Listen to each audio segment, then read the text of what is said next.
Okay, hello, I am Dolmo, and I am a mapper and a modder, and this is going to be my developer commentary of the Half-Life 2 Episode 2 mod that I created called Cosmonaut.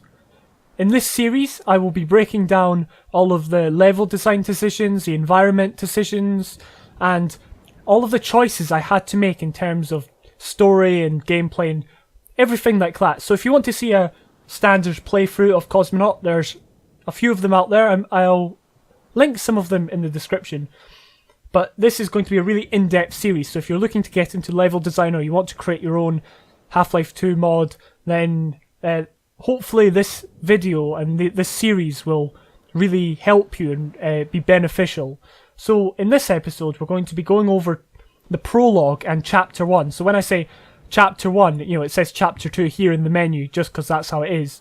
But Chapter 1 is Reintegration, so we'll be going over the Prologue, which won't take very long. I won't really speak about it too much in depth, and then we'll get onto the main gameplay. So, I'll not speak when the characters are speaking.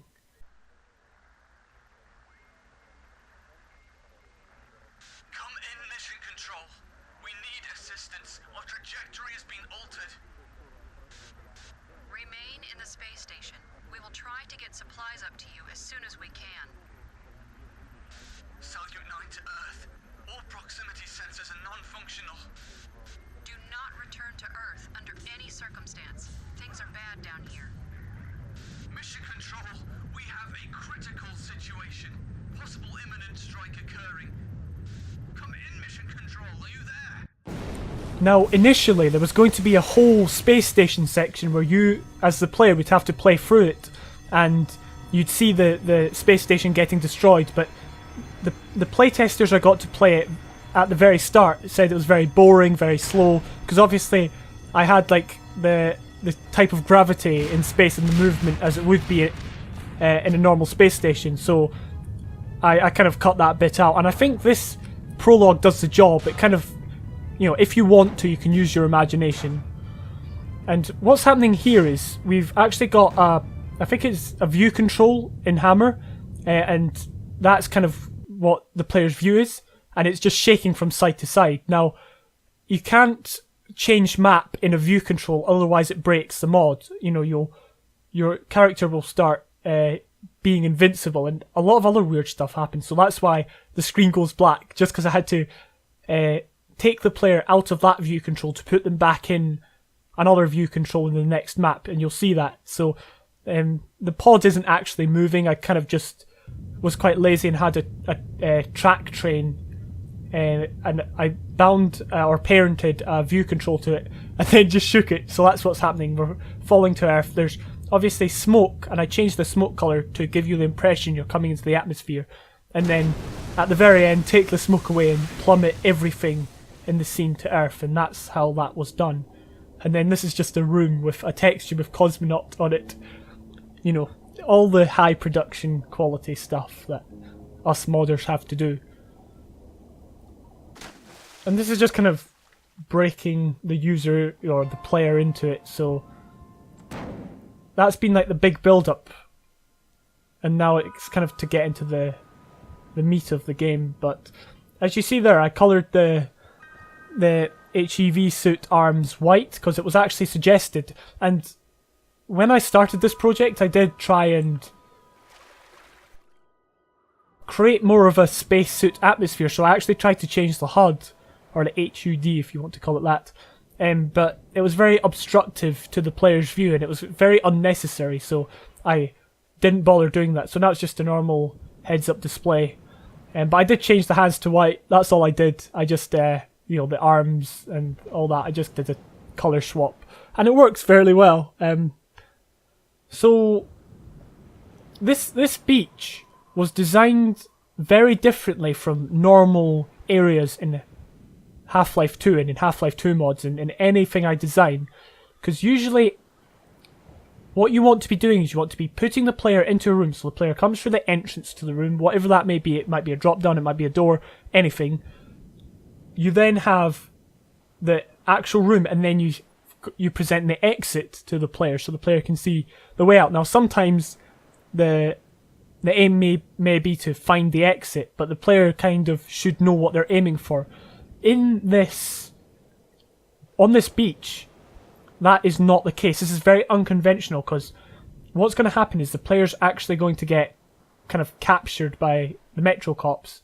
If you've played Cosmonaut, you'll know what I'm talking about, but there's actually no way for the player to go, so the player's not going anywhere at this point. It's just exploration.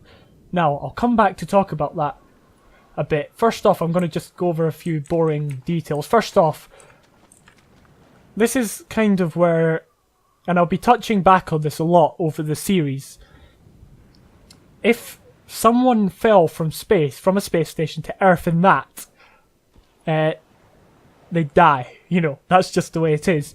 And this is something I could have, hired someone to make an escape pod model, but because of the budget I had and this is only ever seen for like a few seconds by the player, I thought I might as well just make it out of brushes, and it doesn't look very comfy. If someone actually fell to Earth in this, they would die.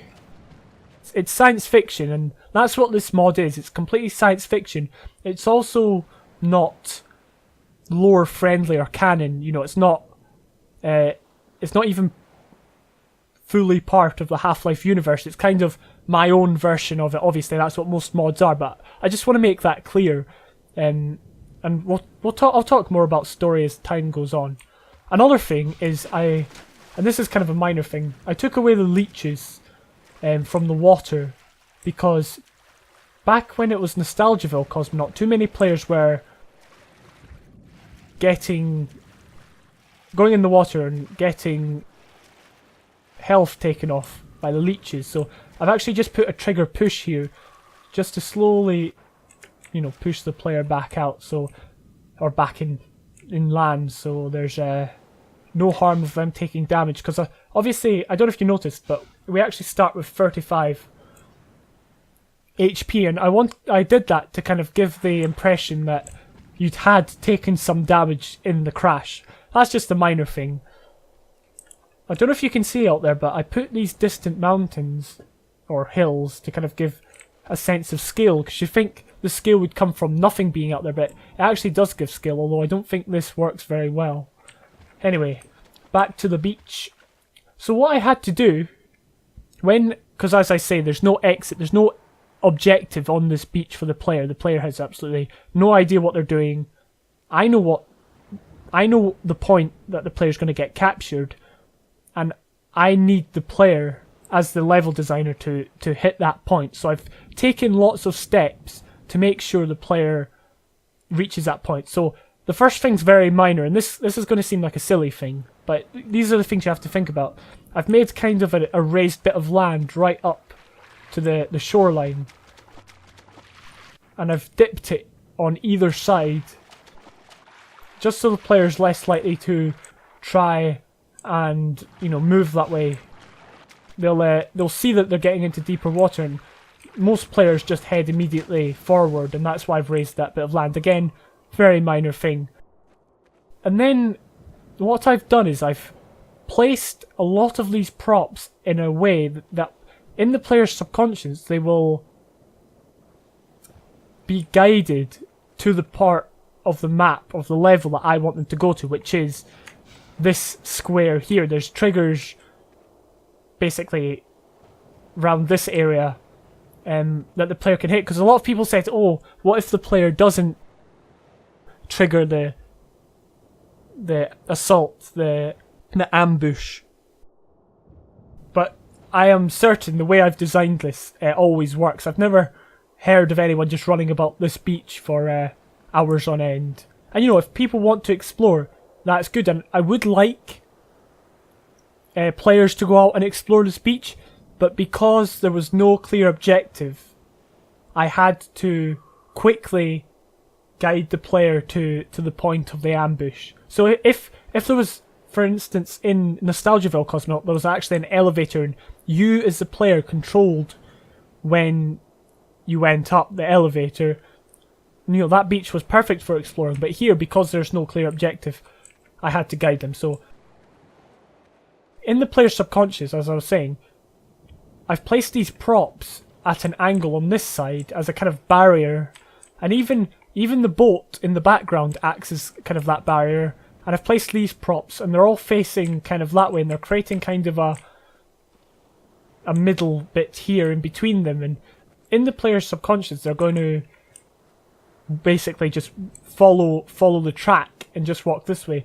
To aid them in getting to this point, I've also put this curiosity, which, let's be real, isn't that curious, but most players who play for the first time will, you know, be like, oh, what's that? What's this? And then they'll also see the battery. Now, this battery is the only battery on this beach, because some people said or suggested that I should be putting more pickups here, but seeing as it's the start of the game, you don't need pickups, and I didn't want people getting misled. So one of the criticisms of NostalgiaVille Cosmonaut was that there was batteries on the beach, and people were thinking that there were places, you know, more places to go, or you know, that the batteries were leading them somewhere. But I've not put anything on here, so that the player can explore. There's nothing really interesting to see.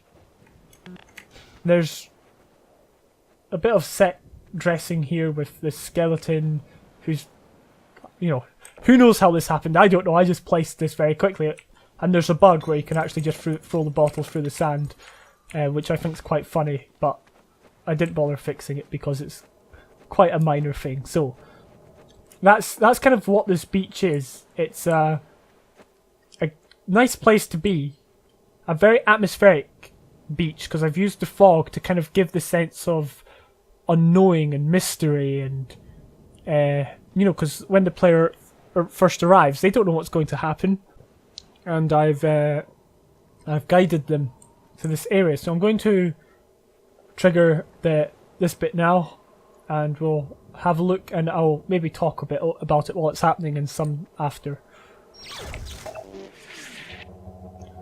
Now, the reason I did this is because the first time this was playtested, this effect didn't happen, and these you know, combined force fields weren't here. So the first person that played it sprinted down the beach and got completely wrecked, because there were like triggers that made the cops and APCs shoot at you. So I had to, you know, I wanted the player to kind of feel a bit of fear and dread, and not like in like a major sense, but just in the sense of the mod, you know, feel a bit vulnerable in this position. So I'd like the helicopter flying in from the coast. He just sits up there until we move over here. I had all of the scanners, and they kind of just surround us. We're supposed to be following them, but I'm not going to because I'm talking, obviously. So yeah, so I wanted the player to experience it, so that's why I locked them in with the force field effect over the eyes and locked them in like this, because, you know, players would just run about here and they wouldn't know what to do. So the only way of stopping them was that. I wish I didn't have to do that. It's not ideal. It's not what I wanted to do, but it was the only way I could find to do it. So these guys, when the guys who walked in there, when they were speaking, they just say random stuff to kind of give you the impression that they're arresting you. Because one of the criticisms from NostalgiaVille Cosmonaut was, oh, you've crash landed and no one's noticed and no one cares. So to counter that, I kind of wrote this map and designed this map around that premise that they had noticed. It's just they took a while to get out. And I quite like the APCs coming out and the chopper who's flown off now. But this next section is all about control. I want to control the player and the player's movement, so I've obviously put a force field there so they can't go back. And there's a lot of things to see, a lot of interesting things, because this part's quite boring to players who like their action and guns and stuff like that. So I've got lots of funny, interesting things. This guy sometimes glitches out big time and crushes the player against the wall, but I'm thankful that hasn't happened.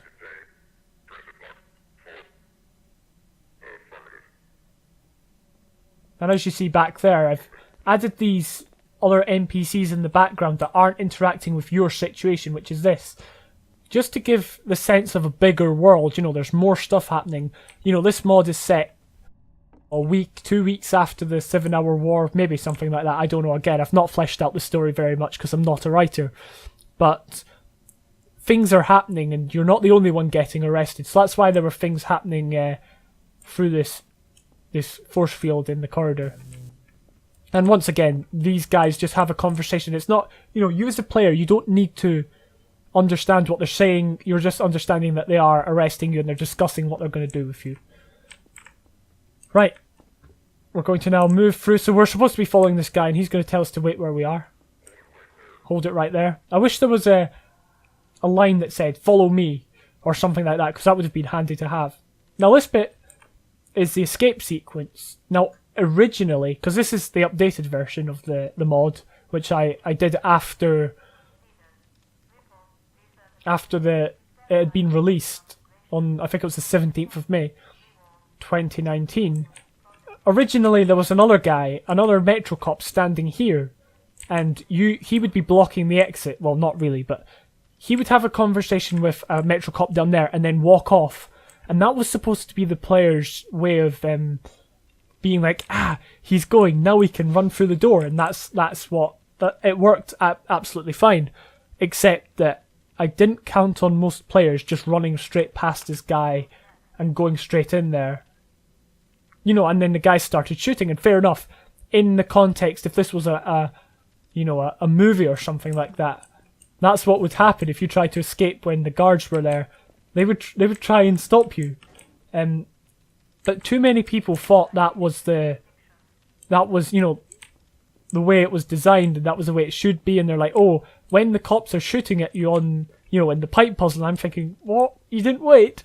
So, you know, as a level designer, these are things that you're going to have to come up against, and I was almost naive enough to presume that people would wait for them to go, but everyone plays it differently, and that's one of the fundamental things that you have to learn, and it's something that I, you know, still struggle with sometimes, is that not everyone's going to play it the same, and there'll be many examples of that where I'll assume someone will play it like the way I think, and then they'll find a new way. So I've put a bit of set dressing here just to kind of freak people out or make it seem like that's where you're going, and that was kind of that was a bit of a, you know, oh, better not be taken in there. So now what I've done is I've made it so you can complete the pipe puzzle without him bothering you. I also took the other guy and he stops back there, so this actually makes it feel like more of a safe escape, if you know what I mean. It's not ideal because initially you came through this door facing the exit basically, and that's what I wanted. I wanted you to come in facing this way, but I guess the way I can justify it now is now you're facing the pipes, and you're also facing the pipe on the table. So I don't think it matters too much, although I'd rather the player enter this way so they can see the pipe, you know, the burst pipe. Now this was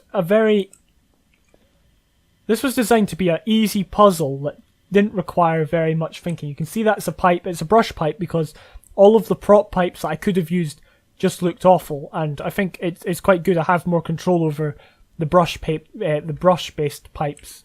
So, you know, it's the simplest puzzle, just to kind of teach the player. So, at the side, I actually had a hint that said, push E to interact, where you can pick it up, just to kind of teach the player that that's a thing and that they can do this. And then, obviously, it's a very conveniently placed barrel, but that's just, you know, that's part of the gameplay, is that a lot of things are very convenient. Most puzzles are convenient. And then I kind of played the sound of the Metro cop panicking. Now, this section that's coming up is all about teaching the player the core fundamentals of Half-Life 2, basically. One thing that you need to do is, you need to, when you make a mod like this, presume that some people who are going to be playing it haven't played Half-Life 2 before. And I don't think that will be the case with Cosmonaut. I think most people who play will have got the games and played them before, but you've always got to presume that there's always going to be new players. So when you design your mod and your levels, you have to keep that in mind and constantly teach the player the fundamentals, and even stuff like crouching and climbing ladders. You know, I've got hints for all of that, but I've also got them included, and that's something I'll touch on more next episode. But this bit's kind of, you know, I've got the alarm to frighten the player. This guy isn't very accurate. There we go. I put these fences here because if the player drops down there, there's no way out. Oh, he's following us. So also, I've widened the walls. That was one of the major criticisms. So here we go, vent crawling. Vents are, you know, a lot of people say vents are stupid. I'm not. I don't think they're that bad. I think they're very good for getting from one place to another. That's not just running down a corridor.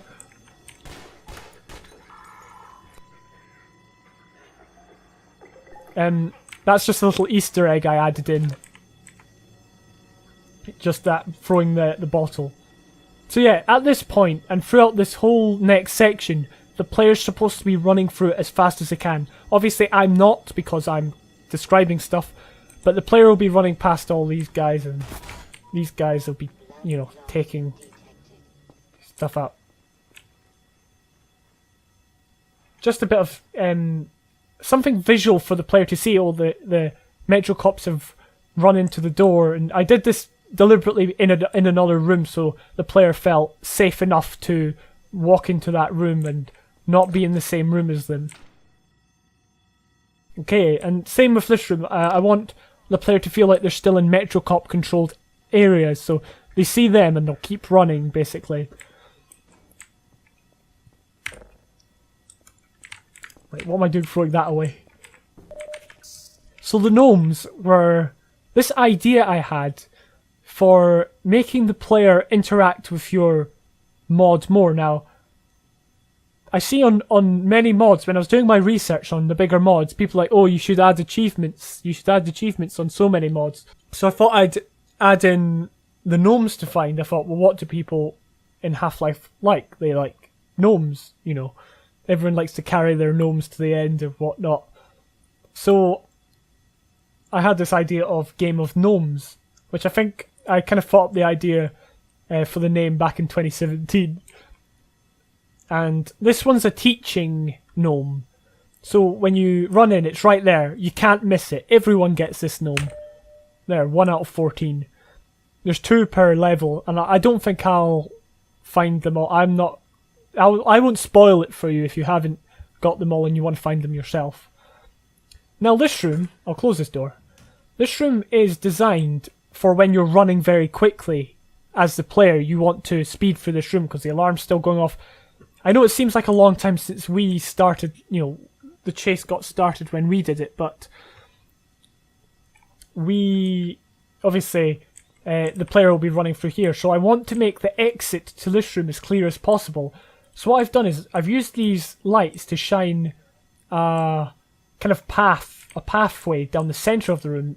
The outsides of the rooms are very dark, and so as soon as the player enters down here, immediately they can see the exit, and the exit's kind of lit in with the same kind of light and whatnot. So it's using light, and I've done this a lot in this section.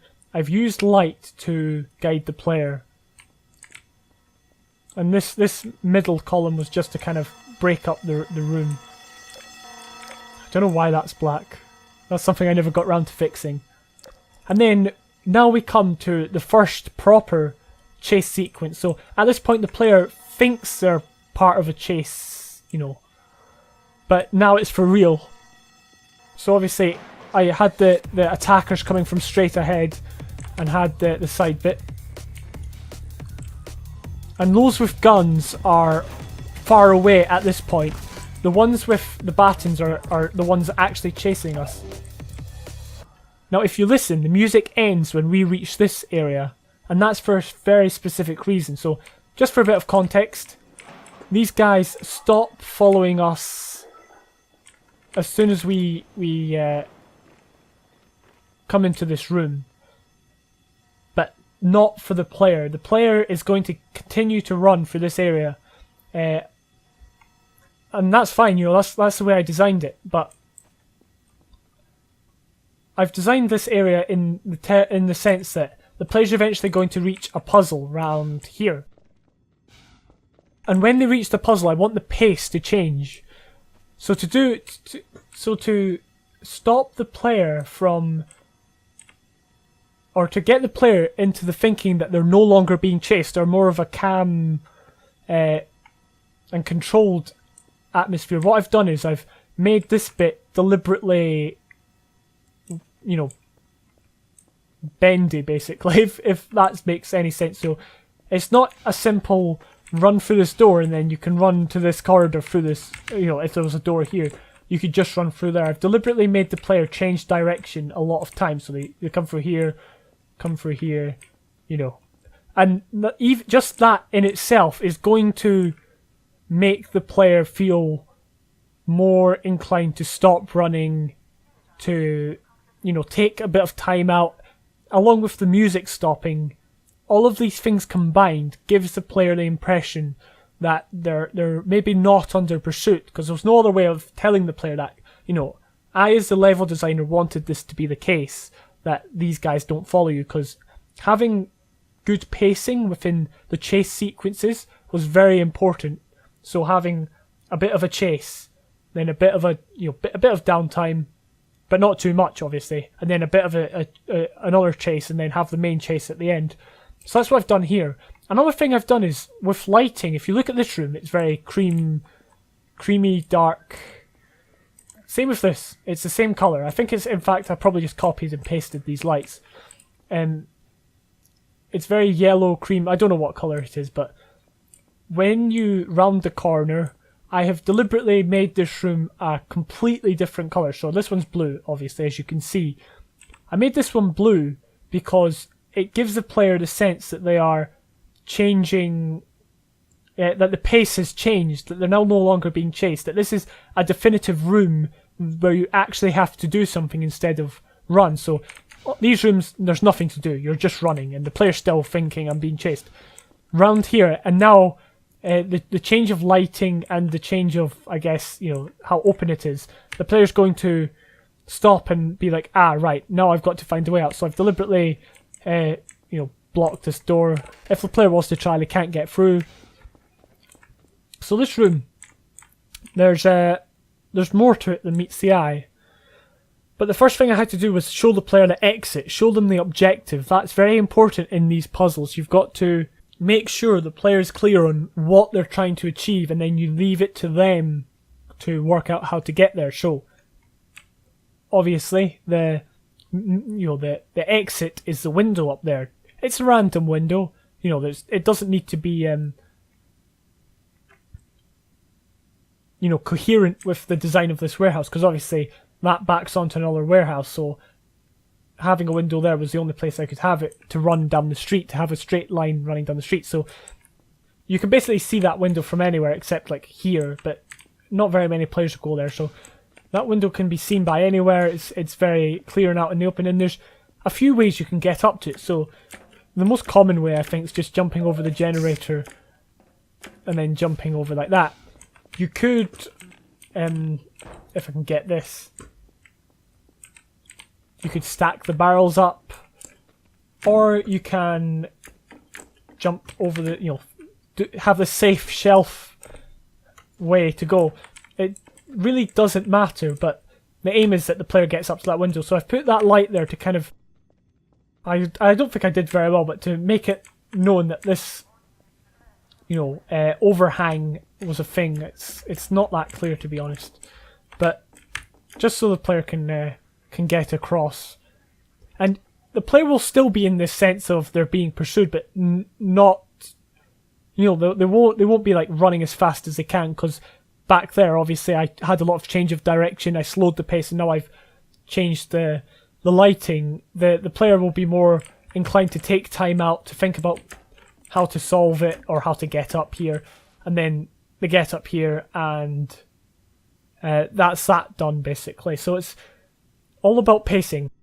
You have the faster bits, and then you have the bits where the player has to slow down and take a bit of time to think. There's another little gnome down there. As I said, I'm not going to find them all, but this one I think is probably the best placed one, because it when I've seen people playtest, they've been thinking, how do I get in there? And then obviously there's the door around here, and that's quite good. Now, there's a lot to go over in this street. I deliberately wanted the player running straight down the street, and that's it. Obviously, this street's been repurposed. It used to be something in NostalgiaVille Cosmonaut. I've put this fence here to kind of as a decoration, but when I repurposed it, I actually found it helps a lot to block the player from just running straight out onto the street and creates a passage. So what I put, I think these fences were here in NostalgiaVille Cosmonaut, but now they actually serve as a way of blocking the player from running down there. I think you can probably jump on them from up there, but most players will just drop down. Then what I've done is I have placed these boxes to stop the player from running into that area. Okay, I'm going to start running down the street, and I'll put no target on. I've got a keybind, and one of them got completely stuck. I'll do this bit again just to show you, but I had a sound cue where these guys are to alert the player to the fact there's someone behind them, and obviously it's a very well-known sound. It's a combine. If you look behind, you're going to see 4 guys pursuing you, 4 Metro cops. So I wanted to create that kind of sense of speediness again. We've now picked up the pace. Okay, we will now do it again, but this time I'm going to show you and tell you about the way to go. So I'll just do it properly, basically. So you pass, here, they come, and as you're running down the street, I had this helicopter flying over to kind of create this sense of fear and dread, but I've made the door as clear as possible, so the player's sure. This APC was put here to stop the player from running in that direction. Now he's supposed to stop right there, but he hasn't because this guy's kind of blocking him. This bit's so buggy, it's unreal, but it does its job. And these guys stop following you once you've crossed here. If you come back over here, they start following you again. But then they stop. Just so they're not following you everywhere. And what you've got to remember, again, I keep hammering this home, you'll be running through these areas. So I've put this light up there just to help guide the player. So the barrel's there so the player doesn't try and go into this area. They just run straight forward. They can see the light, which highlights the door, and then they can find their way around. So that's what that bit is. It's a small little room that's basically just used for getting inside the building. Now, it's quite similar, like I had the APC back there stopping the player from running to the left. This is very similar, where you run around here. These guys block you from going up the stairs, so you run that way. And I've put no target on again, so he's supposed to run down there and shoot you, but he didn't. This guy's supposed to stop you from running up the stairs, so it's something that was used in Half-Life 2 when you rounded the corner, or when you were trying to go down the stairs, a Metro cop was coming up the stairs or something like that. I've done the same thing here. So you reach here, you see that this door has a combine lock on it. At least that's what I hope most people presume. I've not actually taught that, but hopefully the player knows that they can't get through there even if they try it. So the only other way to go is down the middle. In the very middle of this corridor there's the elevator, which I've tried to make as bright as possible. Obviously the player runs in here.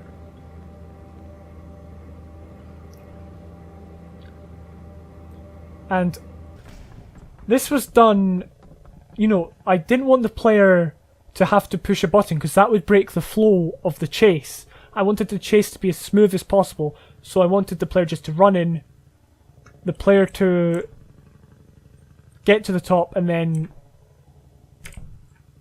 the player to get out. So the door opens and shuts without the player's interaction, and it goes up. It doesn't make much sense, but in terms of the flow of the gameplay, most people don't notice it or don't care about it because they're really wanting to, this high action chase sequence. So we'll keep going,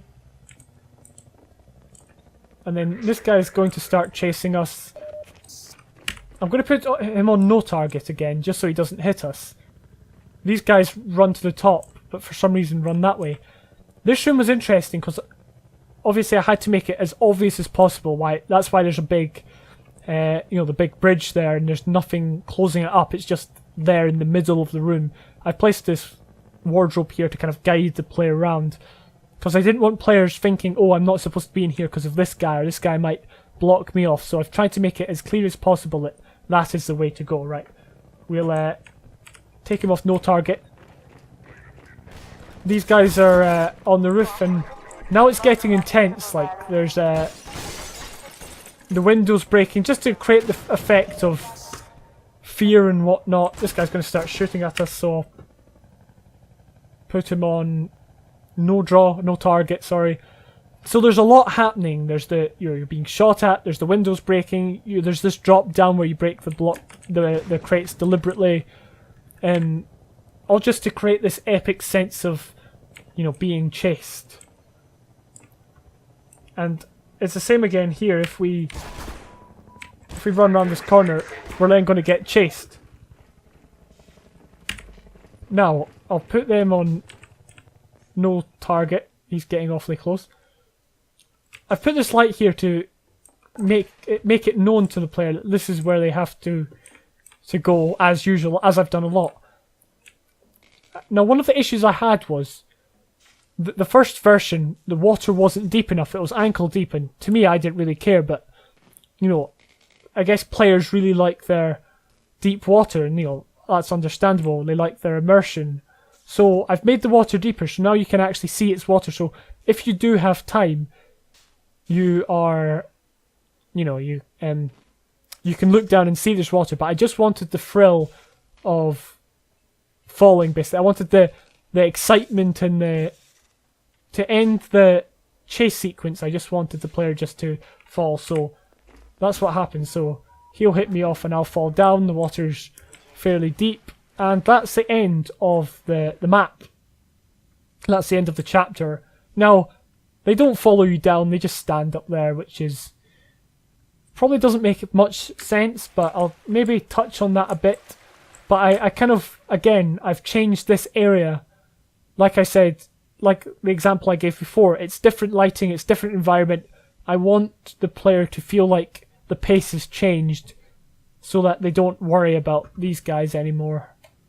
And initially I actually had the elevator falling, or I wanted to have the elevator falling, but I don't know if you can see, but the back of the elevator isn't textured, so it kind of looked a bit strange. But that would have made more sense if the elevator had crashed behind you. It'd been very convenient.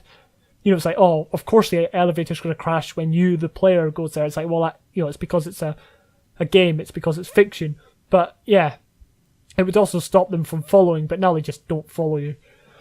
So that is the end of episode 1 of my developer commentary for Cosmonaut. If you want to keep up with all the latest videos, be sure to like this video and subscribe to the channel.